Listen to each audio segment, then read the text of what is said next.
So I, in my natural being, don't know how to completely disconnect from someone.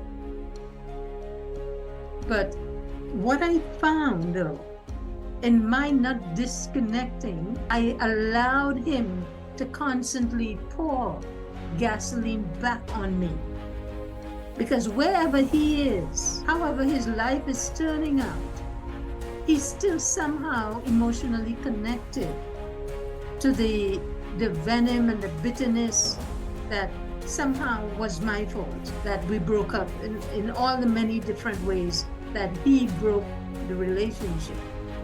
It was still my fault.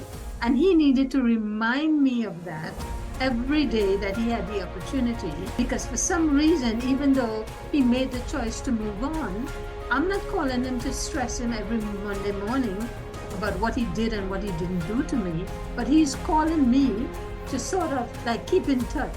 But the minute he opens his mouth, we go back into old patterns of behavior.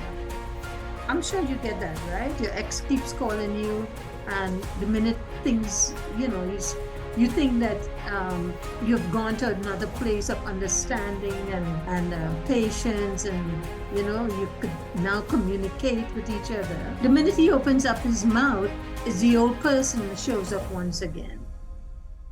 So in spite of the fact that I tried to be normal and tried to be friends, I realized one of the key things I had to do was completely block him from reaching me into my life.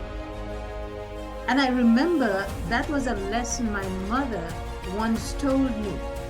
She was like, June, how come when you and your boyfriend are finished, you're still talking to them like nothing happened? And she tried to tell me that there are times, especially in the beginning of the breakup, you have to get some room in there to reassess your interaction, basically.